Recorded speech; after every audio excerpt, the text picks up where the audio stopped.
UFC 314, Volkanovski versus Lopes just took place, and I'm going to go through the entire card, starting with the early prelims, ending with the main event, giving my reaction and breakdown to every single fight on the card. And this was an amazing card overall. Lots of really crazy finishes. I did very well on predictions, but I missed them where they counted.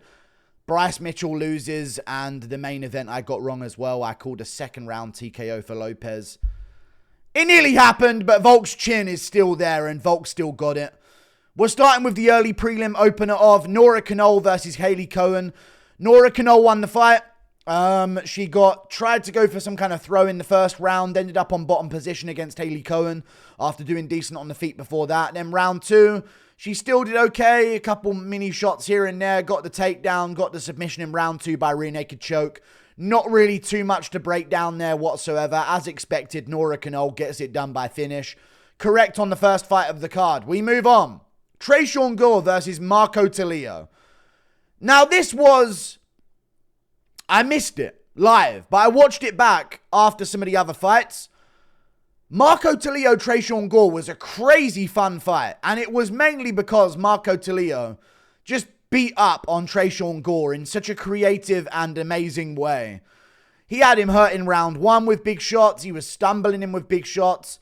Tresean Gore actually wobbled Tulio for a moment, and then Tulio immediately bounced back and landed good elbows. I mean, Tulio was doing everything. Big shots, big straight. He fought like a fighting nerd tonight. That's what we're going to have to start saying when someone just seems in entire control of the entire fight, can throw whatever they want without slowing down, do whatever they want in the fight without any consequences whatsoever. It just has this aura to it. Marco Tulio, amazing performance.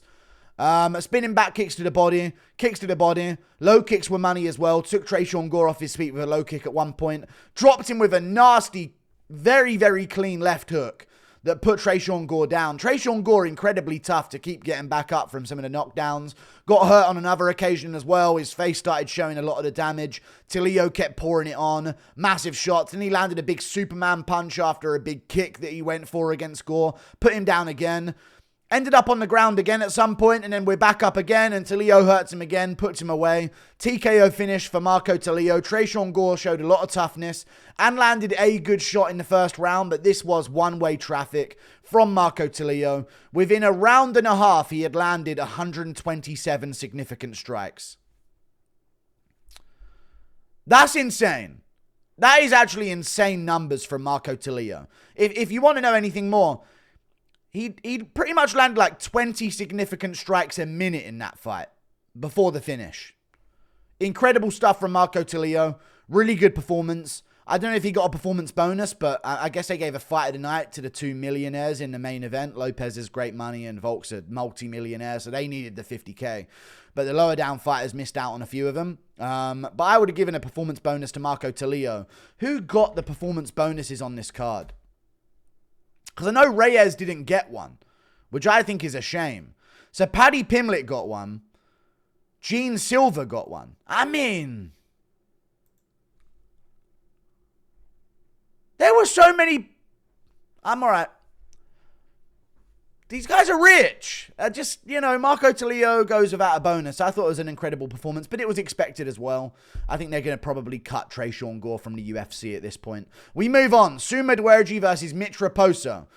I thought Mudaerji clearly won, and this is something where I'm going to make a statement about the way people talk about MMA scoring these days. Why do people all of a sudden value grappling? I know since Merab became champ and we see a lot of more Dagestani fighters going to the top, people are very much valuing a lot more, like takedowns with nothing being done. But Merab does some stuff, like kneeing the thigh at least when he doesn't get his takedown or gets a bunch of takedowns. I know that Mitch Raposo got a few of them, but he did nothing in terms of damage the entire fight. Round one, I can see it going to Mitch Raposo. He had a bit more control time and had a few takedowns, and Mudaerji didn't really do too much on the feet, but he did land better shots on the feet, but he didn't do enough of it, and I get then giving the round to Mitch Raposo. Round three, Mudaerji out-damaged him in those rounds. Very clear. I see a few people calling robbery. Joe Rogan was even calling it for Mitch Raposo at some points, and it's just, When are people going to learn this? Damn, this is a combat sport. It's not some wrestling match. Mudaerji got back up from all of the takedowns without anything being done, any control time being achieved. All Raposo did was hold him against a cage after failing them. And in those positions, round 2, I don't think you can deny Mudaerji won round 2. It 1-1 going into the third round. The third round, Mudaerji's smashing him with elbows. Raposo's got a few takedowns. Mudaerji's framing off on his face and slicing with elbows onto the side of his head. He must have done it about 6 or 7 times towards the end of the round. And before that, he's outstriking Mitch Raposo. Even though he's not destroying him, he's still got Raposo's nose bleeding. He's landing a couple straight punches here and there. Inside low kicks here and there as well. Staying busier in the clinch with little taps to the body and punches to the face over and over again. Raposo had to do something. He threw 9 significant strikes over the distance of the fight. American wrestlers. Torres Finney did this as well. If you're going to have that style, mix in something else. 9 significant strikes in 15 minutes is insane from Mitch Raposo. We move on. Up the card. Sedriques Dumas versus Michal Oleksiejczuk. I took Michal Oleksiejczuk first round TKO. I thought this was a pretty straightforward pick. A lot of people were taking Dumas as the underdog here. But I thought Michal Oleksiejczuk's got really good pressure in the cage. He's now a fighting nerd. A Polski fighting nerd. Double amazingness. You know, I mean, you got the Polish power and he's a fighting nerd on top of it. So now he's got the power to finish with his bicep landing on Sedriques Dumas' temple. And he's a fighting nerd. So he's just going to win. No matter what, I guess. But yeah, he went out there. Sedriques Dumas was trying to kick at range. And Michal Oleksiejczuk, I actually said it to start. He's going to go out there, get outside foot position, and blast straight punches to the body on Sedriques Dumas. That's what Michal Oleksiejczuk does very well against this type of opponent. So he kept pressuring him back. Sedriques Dumas was on the back foot the entire time. Had no control of the fight or the octagon.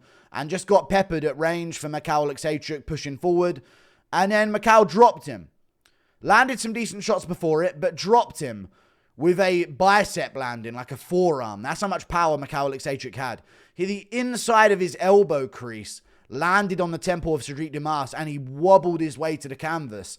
And then this is the controversial bit. A lot of people were saying, no one was saying early stoppage. Sedriques Dumas was complaining about an early stoppage, but there's no argument, man. You can't lay on the ground and let someone throw 12-6 elbows through your guard.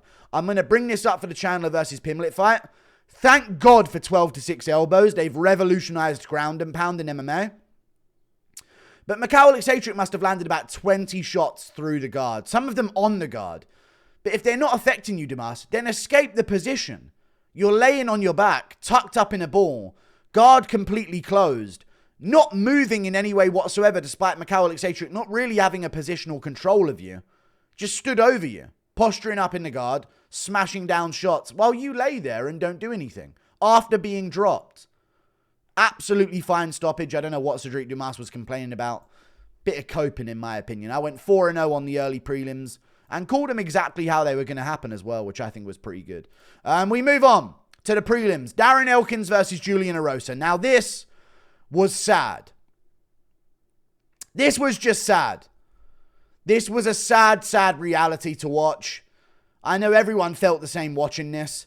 And I felt myself asking 2 things. How is Darren Elkins in the UFC at his big age in 2025? It felt like watching my granddad get beaten. That's honestly what it felt like watching. It was just sad. He couldn't move athletically in any way whatsoever. But then I asked myself another question as I'm spitting while saying this. How is Darren Elkins on a 2-fight win streak in the UFC before this fight? TJ Brown and Daniel Pineda should be fucking ashamed of themselves for not beating this guy. He is done. I don't care if he's only like 2-1 in his last 3 fights and he only lost now after being on a win streak in the UFC featherweight division. Force him into retirement. No more. They won't, but he is not fit to be in a cage and defend himself in a combat scenario. That's how I felt watching this fight. He got a takedown at one point, got hit with an up kick by Julian Erosa. Embarrassing that he even got a takedown, by the way. But he has got wrestling, I imagine. Well, he does have a background in wrestling, and his wrestling has been one of his strong points. But he is an old man that shouldn't be in a cage fighting another human being. Like, that is just how it is. Julian Erosa beat the hell out of him, finished him, landed big shots up the middle, landed a big knee to the face, and then started smashing the side of his head. Stop the fight, ref. A bit sooner. Darren Elkins is just being a victim out there for as much as the fight was. And Erosa just got a free win for a free paycheck. Interesting that they would give this one to Erosa. Maybe Elkins is picking his matchups a bit more wisely that they're offering him. I mean, he has taken on TJ Brown, Daniel Pineda, and Julian Erosa back to back to back. No real dangerous up-and-coming prospects in that mix. He ain't looking for a Gene Silva on the come-up, so maybe these are the ones that he's taken, but get Darren Elkins out of the cage and get that man in the care home. I have respect for Darren Elkins, ton of it. This is respect for Darren Elkins. Get him away from combat sports before it's too late. He does not have any ability. I reckon I could take him. And that's crazy. I reckon you could take him. Just so you don't call me egotistical here. I think most of you at home could take Darren Elkins in a fight. It'd be tough. But at this point, the Darren Elkins that we just saw, it's done. It is done. Let's just get this over with and call it a career before something bad happens. That's how I felt about that fight. We move on. Jim Miller versus Chase Hooper. Another older fighter in Jim Miller, but someone who's kind of still got it in a way. Chase Hooper out-grappled him for 3 straight rounds. Couple weird moments where they were getting entangled in these leg positions that I can't even describe. He looked like he was going for like a reverse calf slicer on Jim Miller, but they ended up just sort of like spread eagling Jim Miller on bottom position, and Hooper would be off to the side. Really fun scrambles. They started to get a bit weird towards the end of the fight, as I just said, in rounds 2 and 3. But Chase Hooper's grappling is really, really good. Jim Miller is a decent submission artist, and that's something you have to admit about Jim Miller. Chase Hooper out-grappled him for 3 straight rounds. Dominated him in the grappling, escaped to guillotine early on. We'll get to Bryce in a second. Escaped to guillotine early on. Crazy transitions after that, going for triangles and arm bars. Just Jim Miller eventually got out of the position in round 1. Escaped a few submission attempts from Chase Hooper. And then just said to himself, I don't want anything to do with this. Jim Miller looked tired after round 1 from just sheer panic of being subbed by Chase Hooper on the ground. He was all over him transitioning between these different submission attempts. Didn't get them. They only gave him 1 submission attempt, which I get because he was never really in on the back, but he's like circling round to the back, getting the back standing against Jim Miller. And in the post-fight interview, Chase Hooper said something, I gooned too much in this fight camp. This is the next generation of fighter coming up right here. I just, I felt like I gooned a little bit too much. My forearms were a bit tired here. What are we doing at this point in the UFC? Please, the next generation, be a bit cooler. I respect it, though. He's going to go viral. It's a genius move from Chase Hooper to get his post-fight speech to get some traction again. He's quite a viral guy anyway, just because he doesn't look like he should be in a cage fighting against some of these fighters, but I mean, that's going to take off on like TikTok, I imagine, that he said, dude, this fighter admitted that he was gooning in training camp, lol, skibbity, or whatever. You know what I mean? So good shit from Chase Hooper. Great performance, good wrestling. He's improved for sure. Is he improved enough to take on some of the top dogs? I think it's time to test him because he is on a bit of a win streak right now. So let's give him a test in the lightweight division next. We move on. Xiaonan versus Virna Jandiroba. I picked Jandiroba to win. I thought this was a no-brainer as well. I'm so far absolutely undefeated on picks on the card. We'll get to some of the later ones. It's all good, though. I picked Virna Jandiroba to out-grapple Xiaonan to a decision, 29-28. Round 1 was somewhat competitive, but I gave it to Virna just because she was on top, and she had a moment at the end of the round where she looked for a position with the arm, and it was kind of in. So I gave every round to Virna Jandiroba, to be honest with you. Xiaonan did outland her on strikes, but Virna just kept dominant position, kept going for submission attempts, had a locked-in armbar at the end of the 3rd round, had a submission attempt in round 2 as well. She out-grappled Xiaonan throughout. I mean, round 1 was a bit sketchy with the takedown attempts, but she did okay towards the end of it. But round 2 and 3,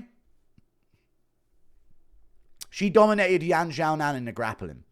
Very easily as well. A couple scrambles here and there, but she just overwhelmingly dominated Xiaonan in the grappling. I don't think she beat Zhang Weili, but it's the type of win, and she's going to be number 1 ranked in the division right now as well, because that's where Xiaonan was ranked. If Zhang Weili beats Virna Jandiroba, that's a very impressive win. Virna Jandiroba is now a 22-3 women's fighter who's on a win streak of what? She beat Angela Hill. She beat Marina Rodriguez. She beat Amanda Lemos. She beat Lupi Godinez. And now she's just beaten Yan Xiaonan. The last loss was in 2021 to Amanda Ribas. All right. Well, she's improved. She's improved, I guess. There you go. Well, there you go. Good win from Virna Jandiroba, as I predicted. I think she was an underdog as well. And, yeah, she won. Good for her. Title fight next. We move on. Dan Ige versus Sean Woodson. Now, for the entirety of the fight, I think Le Guru Do MMA is a clip channel of mine that clipped the many jokes that my chat were making about Sean Woodson for the entirety of this fight. Kill it before it lays eggs. There's been reports of Sean Woodson crawling in people's shoes and biting their toes when they try and put their shoe on. Loads of stuff. Yeah, Sean Woodson about to get in his UFO to after this bullshit stoppage, which we'll get to. It was a bullshit stoppage. He got done so dirty by that stoppage. Really, really bad. Dan Ige should have just put a cup over him and slid a piece of paper under there and thrown him out. There were so many jokes about Sean Woodson, I can't even remember them, but they were so good. You have to see the jokes that we were making about Sean Woodson. I feel bad for Sean Woodson now. You're not that weird looking. You are. He's a weird looking guy, man. Really strange looking man. Really strangely built person as well. And Ige did well against him. I thought Woodson at least won the second round. Judges had Ige up 2-0. And then again, the stoppage was bullshit. I respect Ige's win, and he probably would have gone on to win anyway. Round 1 was close. Ige had big moments, but Woodson was maybe landing a bit more. Round 2, I thought Woodson also had some decent shots that he landed on Ige, but Ige was like hitting his shoulder and Woodson was like stumbling into the cage. So I get the visuals of it maybe appearing as though Ige is winning. But I had it 1-1 going into the third round. Ige did okay at landing to the body. Was whiffing a lot over the top. Woodson didn't have any like impact behind any of his shots. Just looked like he was flinging arms out there that had no ability to like hurt his opponent Ige in any way. Round 3 gets cracked on the chin with a big shot by Ige, and he does get wobbled. And he's backing up and he's recovering and he's moving while Ige's in front of him trying to take his head off. He then shoots in a takedown and Ige probably lands like a few shots to his head. Why was that fight stopped though? I know we made fun of Woodson and his bullshit that he needs to be that big at featherweight. What an embarrassment. What a coward. I understand all of that.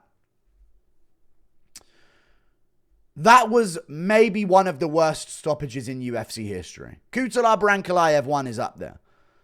Sean Woodson Dan Ige is an embarrassment of a stoppage. I don't understand why they stopped that fight. He was in no way finished. I mean, look at the Chandler Pimblett fight. Look at some of the other finishes that we had on this card. Woodson Ige. I mean, that was a pathetic finish. I don't even know what to say other than that. That was an awful, awful early stoppage. And Woodson got robbed. Straight up, he got robbed of that stoppage. But, you know. Then after the fight, Donald Trump showed up and the CIA was actually waiting outside of the ring. Well, waiting outside of the cage. These men in black people were waiting outside the cage with a big net, waiting for Sean Woodson to leave the cage. It was an insane scene. They ended up catching him finally and taking him back to Area 51. But either way, it was a good performance from Dan Ige and he won. He probably would have won anyway. But very bad stoppage. Only fight I got wrong on the card so far. We move on. Speaking of wrong fights. Nikita Krylov versus Dominic Reyes. I picked Krylov to win. I think Krylov's really good. I think Krylov is really good and he's a wild man and he took Ankalaev to a very close decision over 3 rounds and, you know, during Glover's run, he took him to a split decision and arguably could have won that fight against him, scrambling around in the grappling, but Reyes caught him on the chin. I did not predict this fight to go this way. I picked Krylov to win. Reyes ended up knocking him out cold in round 1 with a counter left hand. Now, I was wrong in my prediction. But in the middle of the fight, I did say how this fight was going to go. Krylov was... I know he does this sometimes, but he often does it a little bit more educatedly than he was in this fight. He was charging in with his head first against Reyes. You have not got DDP's plot armor, little bro. That's just not how it works. Krylov's charging in head first without the DDP-ness. Whoa, the Dricus Duplessis in this of his strikes. You know what I meant there. There was none of thatness to his strikes. We're 20 minutes in. I ain't redoing it. What the fuck? You know what I meant. He was charging in without any of that Dricusness to his strikes. And Nikita Krylov just charged right in. I said it in the fight. He's got to watch out for Reyes' pullback left-hand counter that he's known for when he charges in like that. And within a minute of me saying that, or 30 seconds of me saying that, Reyes slept him with that left-hand counter as he came in. Right on the chin, put him out cold. Reyes incredibly powerful, I guess. Beat up on John Jones, as we all know, the guy that beat John Jones. But yeah, he sleeps Nikita Krylov in the first round. Didn't get a performance bonus. Upset win, flatline KO in the first round. No. Multi-millionaire Volk needed an extra 50k. And Lopes, who just earned a championship paycheck of probably $500,000 after all of the bonuses that he's earned in his career, needs to get another 50k as well. All good though. Reyes wins by KO. Amazing upset KO win. We move on.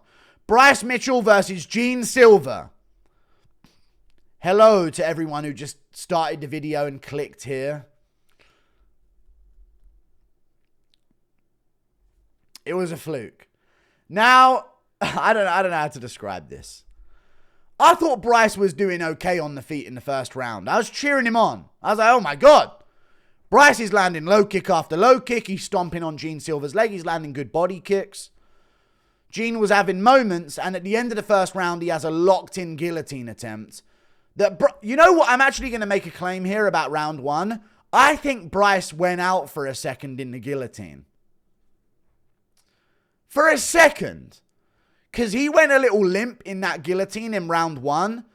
And then at the end of round 1, when they got back to their feet, he looked like he was... Where the fuck am I right now? Like, he genuinely looked like he had, no idea where he was for a second at the end of round 1 when they separated. Gene Silva didn't do much to him in round 1, other than that guillotine. But he landed a couple decent shots. He landed a wheel kick on him that Bryce ate. Bryce has got a good chin. No denying that. I'll find some positives here, guys. And Bryce was looking good in round 1, to be fair. But it seemed like he just pushed a pace that Gene Silva was just A-okay with, man.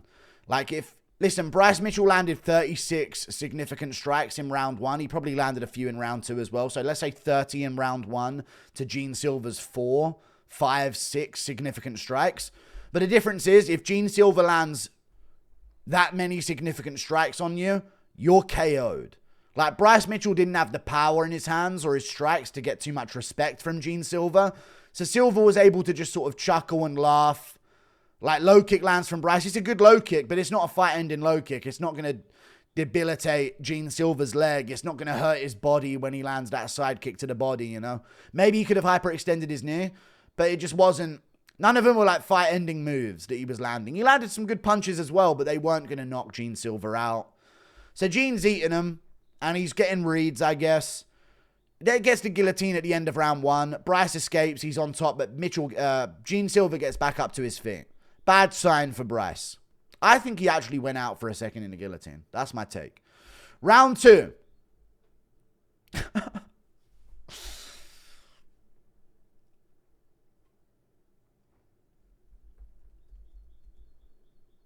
The birds are chirping, man.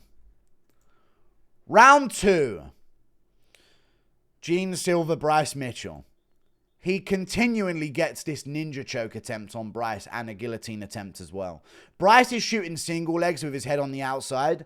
Now, Jordan got these submissions on, got these takedowns on Gene Silva, and that was one of the reasonings for my Bryce Mitchell pick. Of course, there was storyline involved as well. Imagine if he won, the fucking life that would be in the featherweight division. I get Gene Silva won, but I feel like it was just people wanting Bryce to lose that were rallying behind Gene. He's a very exciting fighter, though, so he's definitely got a lot of hype right now, and it's good that he won because he's got a lot of knockout ability and highlight reels, and he's going to become a bigger name off of this than he already was. I wanted to see the Bryce Mitchell title run just for the sake of it, you know? And I still think Bryce is good, but he's just not got the power or the strength to deal with a fucking tank like Gene Silva. Gene Silva's kind of built like Volk, you know? He's got that Volkanovski density and strength to him in the featherweight division, maybe just without the technical skill of it, but maybe the knockout power to take over the technical aspect of Volkanovski. So he ends up submitting Bryce Mitchell in a ninja choke in round 2. He drops him in round 2 as well, early in the round. Bryce Mitchell's good though. He recovers, he gets back up, he works his way into a takedown, doesn't really get it, fails it. He failed 13 takedowns, got one of them. I mean, Jordan looks great at grappling, but I guess Gene Silva's improved and gotten stronger in the middle of his career. And he's a fighting nerd, so he just wins as well. They just win. Fighting nerds just win. They have full control of the fight. Even when you're winning, they just stand there laughing at you. Can KO you seemingly whenever they want. Drop you whenever they want. Don't go for a takedown. You'll get subbed. It's like people get intimidated by their presence in the cage. They have such presence in the cage. Obviously based on the fact that they're so good, but yeah, Bryce Mitchell kept shooting with his head on the outside of single legs, and guillotines from Gene Silva were there all day. Eventually gets a front choke. Bryce tries to get a roll out of it, but then ends up in a worse twisted neck position on the ground with Gene on top of him, like pressuring his head with his chest, and has to tap, but still goes out anyway. So yeah, Gene Silva, second round submission, pulls it off. What an upset. God, who saw that one coming? Ugh. Anyway, Gene Silva gets a submission win. Amazing win from Gene Silva. On the highlight reel for sure. Everyone who can't beat Bryce Mitchell that was targeted by some of his words has gotten Gene Silva to do it for them. And now they're going to type about it in the media and start their narrative about it. Ariel, you know what I'm saying? Don't got no fighters of your own. It's all good though. Gene Silva handled Bryce for you. Now you can start the narratives in the media immediately after having someone deal with Bryce Mitchell for you. And Gene Silva, you know, reposted stuff. He did it for Israel today. Good for him. Good for Gene Silva, man. He was posting that in the build-up. Reshared a post, you know, he's fighting for us today, the Israel, and good for Gene Silva, man. He did it for America. You know what I'm saying? I'm joking. I'm not joking, man. It annoyed me. But hey, Bryce Mitchell lost. It's all good. He'll be back. I'm still fishing with Bryce. I don't care. The narrative lives on. I'm still fishing with Bryce. I don't care. Bryce Mitchell's still our boy. Just not enough to beat the tank that is Gene Silva. Too strong, too powerful. And yeah, improved on his takedown defense noticeably, huh? Because he did get taken down a lot in his early days of his career. And Jordan's smaller than Bryce, not a grappler. And he was able to get Gene Silva down 3 times. So Gene's definitely noticed that in his game and thought, all right, we're going full steam ahead. I've got the striking down. I'm going full steam ahead defending takedowns. And he ended up doing pretty well with them. So good job, Gene Silva. Great win. Book Bryce versus Pitbull or something, and then Gene can get like a Lerone Murphy or someone who's going to get him up those rankings. Gene Silva by finish. Amazing win from him. He did it for Israel. Great stuff, dude. I'm very, very proud of Gene. You know? Good for him. Really good win. I don't know. I'm trying to keep it funny, but it was a really good win. And I still like Bryce. I think Bryce is a good guy. He's going to get trashed for this. I get it. You know what I mean? Good for you. Bryce is going to get trashed. But Bryce is still my boy, man. I don't care what anyone says. He'll dust himself off. He'll bounce back. He's still good. He's just not top level. But Gene Silva is top level, is what we found out today. We move on. Yair Rodriguez versus Patricio Pitbull. Pitbull had nothing for him. Pitbull had nothing for him this fight. He had a moment where he got a takedown at the end of round 1, and maybe Yair didn't do as much on the feet. But Yair pretty comfortably won the fight. You know, he pretty comfortably won that fight. So, good job to Yair Rodriguez. Dominated the fight. All 3 rounds I had him winning. Even though Pitbull got a takedown at the end of the first, I still had Yair winning all 3 rounds. The kicks from Yair were the problem, man. Pitbull can't find his range on those kicks. Yair was landing low kicks, front kicks to the body, a front kick to the face in the first round. A lot of kicks were blocked on the arms of Pitbull, but there's still a full-blown Yair Rodriguez kick to the arms of Patricio Pitbull. I still don't like Yair's boxing. I still think that Yair Rodriguez's boxing is his weak point on the feet. Of course, everyone knows that his kicks are good, and I'm not having a hot take here, but he does overextend a lot with the punches, and Pitbull occasionally made him pay with counters, with big hooks. But I said this coming into it, if you've watched Pitbull on the regional scene, this was a pick where it was like a lot of people would try and be hardcore by saying that Pitbull would win. Because, yeah, I watch it other than the UFC. But if you really watch other than UFC, you've watched Pitbull's fights, and you've realized this ain't the same Pitbull that was when he was 34, when he slept Michael Chandler, when he had these good wins over, you know, great Juan Archuleta he beat, and all these fighters. You know, now we're seeing him lose to Sergio Pettis, who was a flyweight in the UFC. And he couldn't get takedowns, and he couldn't dominate there, and he couldn't crack him on the feet or bully him around. He's a little small for featherweight, which is crazy that he slept Chandler at lightweight, but he's a little small out there. And he got kept at range with kicks the whole fight. He had a couple takedowns, but Yair would work his way back up, or he would get the body lock in Yair and try and hold him up against the cage, and Yair would punch him. A couple back of the head shots in round 1, let's keep it real. Round 3, Yair really badly hurts Yair with a 1-2 down. Yair really badly hurts Pitbull with a 1-2 down the pipe. Badly hurts him. Immediately I call that Yair will not finish the fight. Indian ground and pound. He does not. His ground and pound is weak. Like his finishing is like Nathaniel Wood style, but not the same, because I think Wood's ground and pound is good. Nathaniel Wood's ground and pound is very good. But it's Yair's isn't good. Like he hammer fists. There's no power on it. It's all arm punches. So he kind of threw away a finish there. And then also, shocking moment at the end of the round. Pitbull latches up an in armbar that Yair has to then scramble out of. So that was interesting as well. Decent fight. Yair dominated, I thought. 30-27. First round was competitive. Second 2 were clear to Yair. Nearly had an armbar, though, from Pitbull at the end. But he is not top level in the UFC. I said it as he was coming in. Suzuki, whatever his name was, KO'd him at Rising. I watched that. That was nasty. Then even the KO that he got over, I believe Kennedy, a Canadian. I mean, he's a Canadian guy. What do we rate? How do we really rate that? You know what I mean? So Pitbull just isn't the same guy he once was.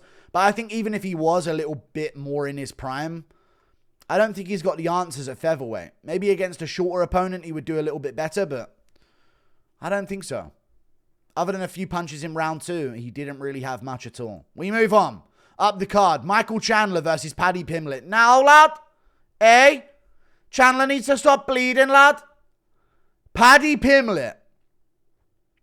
Now, let me tell you this. There was a narrative coming in. No. I get I was wrong about Bryce Mitchell. It would have been too perfect. Okay? For him to have won. I said Paddy Pimblett by TKO. I said round 2, he'll land a knee on Chandler, hurt him bad, get him to the ground, and beat the shit out of him by TKO. It happened in round 3. I said he would outstrike Chandler. Some scary moments early where Chandler's swinging at him, but he's going to outstrike Chandler and TKO him. A lot of people use the argument, if Oliveira couldn't finish him, how do you think Paddy's... This ain't Charles Oliveira. This is Paddy Pimblett. You know? Gaethje couldn't finish Chandler. What makes you think Paddy Pimblett's going to do it? This ain't Justin Gaethje. Okay? Chandler won he's winning round 1 for 4 minutes against Poirier and then dominated round 2. This isn't Dustin Poirier. This is Paddy Pimblett. Paddy Pimblett dominates Michael Chandler and makes him look easy. And I've seen a lot of comments saying he only fights 40-year-olds. Like, Chandler hasn't been a common opponent for Oliveira, Poirier, and Gaethje over the last fucking 5 years. You know? You know, Chandler only does this. Chandler's washed. Now Chandler's washed. 4 months ago, he took Charles Oliveira to a decision. Won the 5th round. Landed back of the headshots, I understand. But won the 5th round and made the 1st round competitive. Now he's washed because Pimblett beat him. I tell you what, he's washed in his own blood. Because Pimblett sliced him open with shots. Cut him with that big knee. Starts going after him in the 3rd round. I guess I could give a play-by-play of the whole fight. Round 1. Judges scored round 1 for Chandler. Blind retards. No other explanation for it at all. These people are incorrect. Okay? I don't know what's going on with the judging. How can you score Mudaerji versus Mitch Raposo to Mudaerji, but you're also giving round 1 to Chandler? What did he do in round 1? He landed 1 good shot. Pimblett ate that shit, eh? Scousers don't get knocked out, lad. Darren Till. It's all good. But, you know, I guess he's not. I don't know. Paddy Pimblett doesn't get knocked out. That's what we know. I'm not trying to pile on Darren Till. Michael Chandler gets a takedown in round 1, but Pimblett's elbowing him even while he's in that position. So while I'm calling the fight, I'm saying Pimblett's winning this exchange. Chandler got a takedown, cool. He picked him up and he took him down and he tried to slam him, but Pimblett landed on his base. You know, he was fine. It's not like he got landed on his head or anything like that. He even like tied up the leg of Chandler at one point when he tried to slam him, that stopped the slam. And Paddy Pimblett is like winning the striking in the 1st round easily. Low kicking Chandler at range, teeping him to the body, landing a couple shots to the head. Nothing too clean in round 1 yet, but he landed a good uppercut in round 1. That was a good shot. As good as Chandler's overhand was. And Chandler's just getting easily outstruck in round 1. I think Pimblett landed about 4 or 5 heavy low kicks on Chandler. How do you score round 1 Chandler?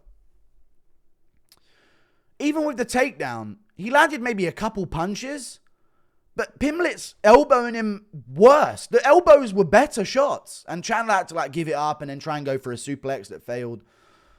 And then Pimblett's back up and then goes on to just low kick Chandler again and land a decent shot again and win the 1st round. Pimblett clears the 1st round very easily. Let me try and find the official stats for round 1 real quick, because round 2 and 3, that's where the domination began. But round 1 I thought was a very clear Pimblett round. Round 1 was 16-5 on strikes in favor of Pimblett. And Pimblett's were at range on the feet with good shots. 16-5. Round 2 was 34-5 in favor of Pimblett. Round 3 was 30-1. Now, one thing you guys need to understand about this Paddy Pimblett guy. This ain't no Oliveira. Gaethje couldn't do it. This ain't no Justin Gaethje. Ugh. Don't even compare him to them lot. Okay? Dustin Poirier, who? This is Paddy Pimblett we're talking about here. And he dominated Michael Chandler, man. Round 2, landing better shots at feet the whole fight. On the feet the whole fight. Low kicks again. Teep to the body was money. Landed it a few times. Everything I said he should do, he did this fight, which I was very proud of. I like it when fighters do as they're told. You know? If Pimblett would have went out there and started going all Diego Lopes mode on Chandler, trying to swing in the pocket, he probably would have been a different story. But Pimblett follows a plan in fights. He broke his foot early against Jared Gordon. Other than that, he's won fights. And he's won them clearly. Finished his first few opponents. Beat Bobby Green very easily. Submission win in the 1st round. Chandler finished him, dominated him here. So other than when he's broken his foot immediately into the fight, he's done very, very well. And he's landing better shots on the feet. His uppercuts were money. He was going for like a jab, jab 2 down the pipe on Chandler. And then Chandler would come in and Pimblett would land like an uppercut left hook around the guard. My ears are ringing. We're good. And then he gets the takedown. No, Chandler gets the takedown on him. And Chandler's like, he does silly things. Like, he's trying to go for the back on Pimblett. Like, who do you think this is on? You think this is some Gaethje or Oliveira where you can just take the back? No, you didn't take the back against them, but you know, this ain't no Islam Makhachev. Who? I'm joking. No. Paddy Pimblett. You know, he stays calm. Chandler's trying to put hooks in on the back. Falls off the top. Silly move from Chandler again. But this is what much people are going to say, oh, Chandler made mistakes. He does. That's Chandler. Like, he makes mistakes in fights. That's what he does. He's going to make mistakes. It's, are you good enough to capitalize when he does? So he ends up falling off the top of Pimblett in round 2 after getting takedowns. Pimblett's still elbowing him in the face, by the way, punching him in the head while he's doing this, and Chandler's doing nothing with the position. Falls off the top. Pimblett ends up on top, dominating him, getting the back, punching him in the face over and over, cutting him open. Not cutting him open. I think that happened in the 3rd round. But he's landing good shots on Chandler. I think he got the back in the end of round 2. And ended up on top. Good elbows. I love the 12-6 elbow. I'll say it again. 12-6 elbow. It should have been in the game so much sooner. I hate that some guys are like safe in full mount on bottom position. Not safe. I get not safe. But still, they're able to block everything. Or block elbows in general with just a closed guard. You can punch around the guard. But when you do that, you're kind of like leaning over so much that you give them an opportunity to buck out of being mounted. So like full mount forever has been a position where it wasn't as dominant as it once was. Because people learned how to kind of deal with it. You know? They're mounted and then someone would lose mount immediately afterwards. 12-6 elbows let you keep your posture and your weight on your hips and just fucking drive elbows through the guard on your opponent. Round 3 is what we'll get to. Pimblett's outstriking him again. Chandler's throwing and he's missing. Hooks, overhands, whiffing by Pimblett, dude. Slipping out of the way of it. I can't believe I'm even in this world. Pimblett's going to be a top contender at lightweight here. Mate, and will fight for a belt, I reckon. You know, Mighty Mouse said it. He said he's like a DDP where he just, okay, it might not look the best, but it's what it takes to win. If it works, it works. And Mighty Mouse said he's going to be a champion. And I'm like, you know what? He will. I thought, you know what? He'll beat Chandler, but these Oliveiras and Gaethjes and Poiriers and Armands, this is... But we don't talk about Armand, lad. And then, I thought they'd be a bit too much. But then Pimblett just dominates Chandler. Round 3, cracks him, knee up the middle as Chandler comes in, hurts him under the eye with a cut, and then Chandler starts backing up like, oh shit, I'm hurt. Pimblett's jumping, kicking at him, and flying, kicking at him, and trying to get after him, and landing good punches, and gets the body lock on Chandler, and Chandler gets taken down, and after that, it was over. Gets dominant position, stays patient, looks for the back, but keeps punching at the same time, which was like opening up the cut on Chandler's cheek the more that he punched at it, which just led to blood all over his face. Too much blood for a rear naked choke. Not the right grip for it. Not the right positioning for it. A little bit high up on the back. He was kind of cramped up against the cage, so he didn't have full leverage to like, you know, put his hips into it and shit and get the squeeze that he needed to. Or get under the chin because of the blood. Chandler was defending well, to be fair. But then Pimblett's just like, okay, you're going to defend the back take. I'll just take mount, lad. And I'll fucking smash a lad. And he starts punching and elbowing through the guard. That's where the elbows through the guard came in handy. Slicing open Chandler even worse. And putting him away in round 3 by TKO. Dominant performance by Paddy Pimblett. Very, very impressive. Do you pick Gaethje to beat him? Pimblett can grapple. He can strike. He's massive. For the division, he's strong. He's kind of fast. He's got good low kicks. He plays a good range game. He's good on the inside once he's got the opponent on the back foot. Do these guys beat him? I used to think, oh, he'll beat Chandler because Chandler makes mistakes and he's dumb. And Pimblett will TKO him. He's better on the feet. And Chandler's just overrated, but he's good when you're brawling with him. And Pimblett won't do that, though. He's going to pick his shots. Which is not what Oliveira does. Oliveira cruises forward, high and tight guard, right into Chandler's game. Gaethje cruises forward, high and tight guard, right into Chandler's game. Poirier's similar, but he'll let himself get beaten up a bit in a weird way. Pimblett's more of a technician. But now I'm thinking, I used to think, oh, he'll beat Chandler, but he'll lose to the top guys. But now I'm thinking Makhachev's ducking him. For some, I don't know. Does Makhachev make it look that easy against... I don't know, guys. Listen, I'm just saying what we're all thinking here. Makhachev, if he moves up to 170 without dealing with Pimblett, is a coward. I think that needs to be said. I think Pimblett can give problems to everyone in the division, and I may pick him to beat them as well. So, Paddy Pimblett, nasty win, dominant performance. Guess who's back? Youngest Sav. I was rapping Scouse Rap during the event, watching him win. It was a great time. And yeah, UK got another top prospect, dude. Hey, I got trashed about UK Leron Murphy, dude. He's so boring. Leon Edwards, they're so fucking boring, dude. Hey, Paddy Pimblett, Tom Aspinall. We got some dynamic finishes, man. Quit tearing us down. Moving up the card. Alexander Volkanovski versus Diego Lopes. Volk's back, man. In round 5, I was annoyed because I was like, come on, give us a show. The whole card was so crazy. I'm like, come on, guys. Volk won. Great for Volk. You know, I was wrong with my prediction, but I was happy that Volk won. But I was just like, damn, dude. I thought Lopes would get him, but it's all good. I was wrong. I'm glad that Volk won. My live chat starts turning on Volk.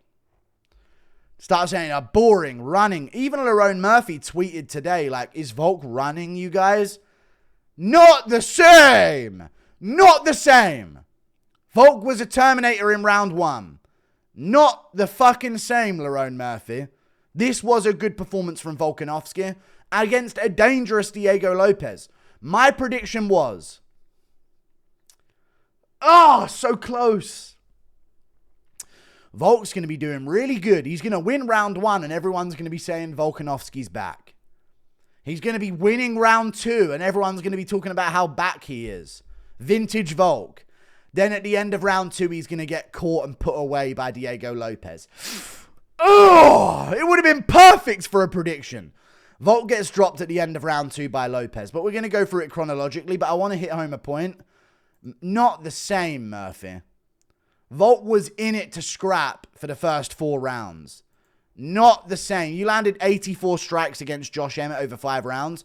Volk landed 158 against Lopes.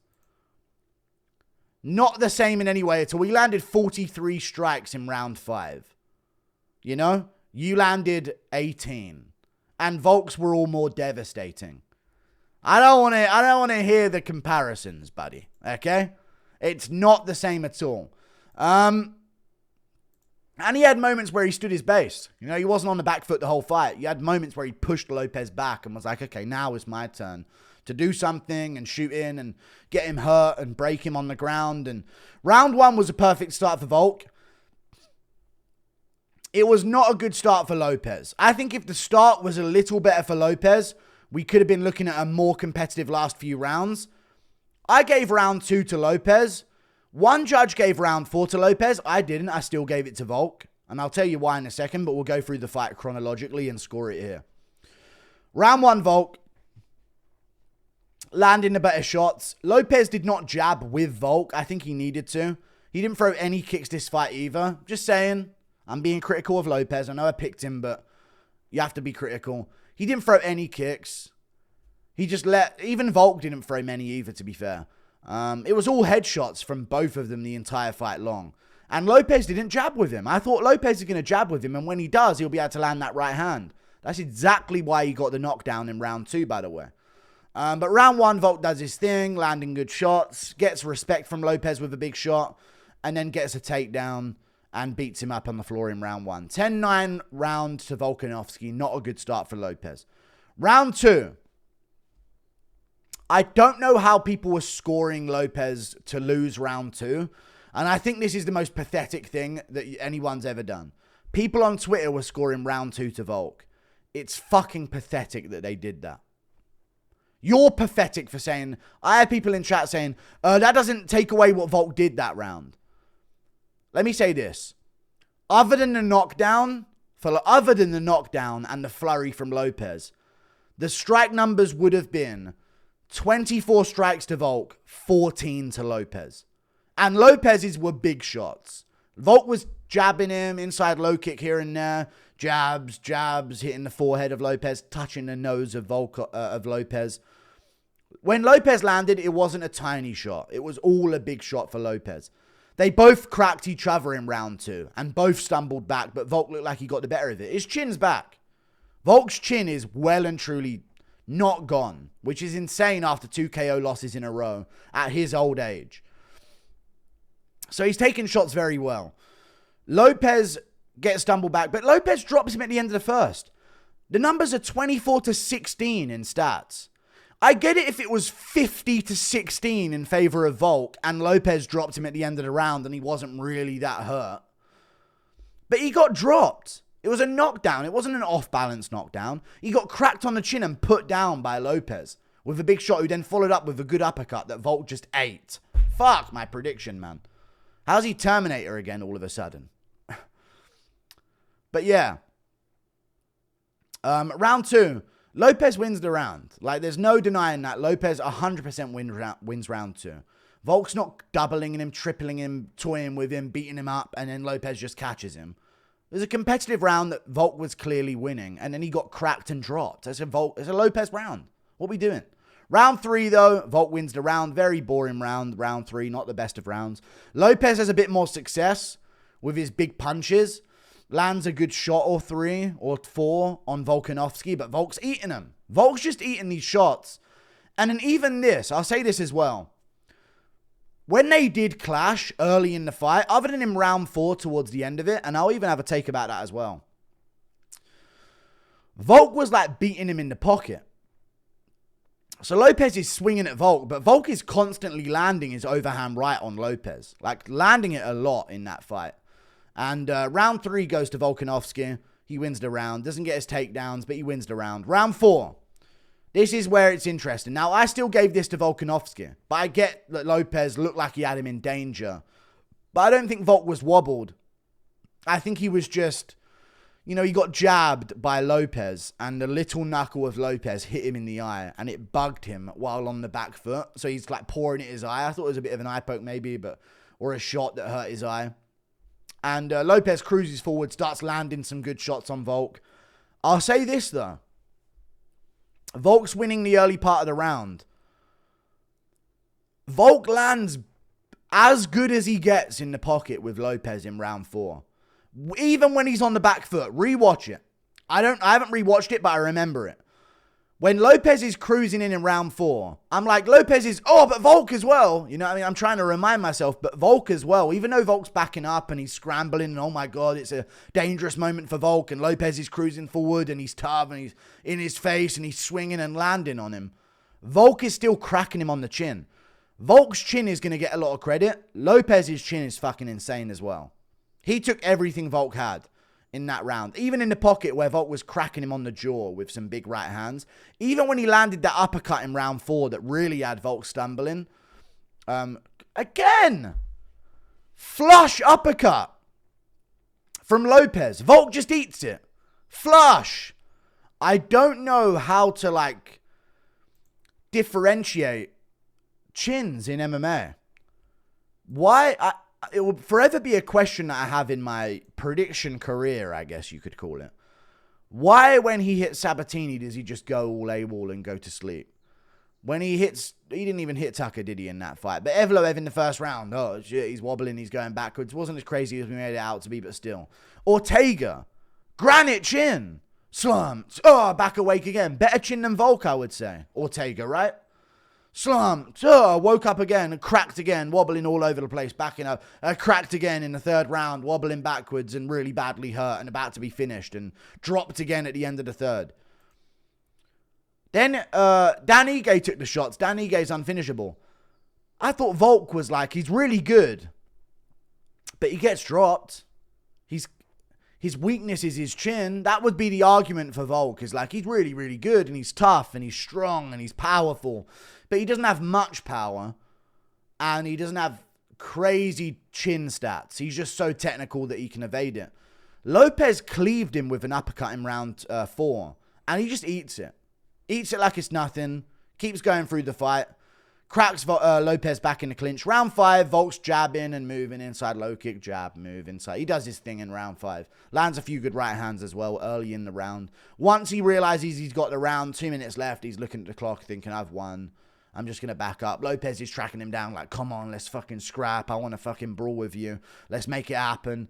Because Lopes thinks it's 2-2 or I've lost and I'm losing this round. So it's 3-1 it's 2-2 at worst and he's already losing the 5th. So he's losing no matter what at the end of the 5th. So in his mind, he's like, I'm going to come for this win. You know what I mean?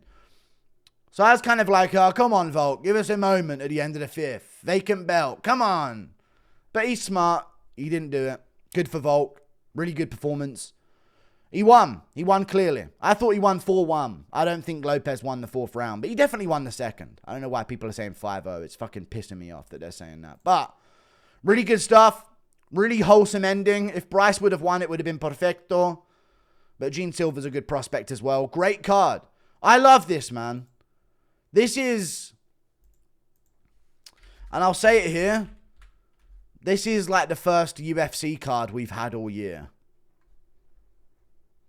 Let's face it, Murphy versus Ige was a fucking dud. Moreno-Erceg card. It was alright. There were moments, it was cool, but none of them had real meaning to them. I wasn't like, oh my god, I'm worried about what's going to happen to this fight. Like, who's going to win in the big this and that. Edwards-Brady. I mean, it was a fun card, but it was a dud. The whole London card was shit. You know, Vettori Delidze. I didn't care about any of them. Some okay moments here and there, but nothing crazy. Go before that to 313. Yeah. Fun fights. Moments for sure, but... I mean, Huffy got a nasty KO. There were moments. But this was like the first proper card that delivered this year. UFC 314.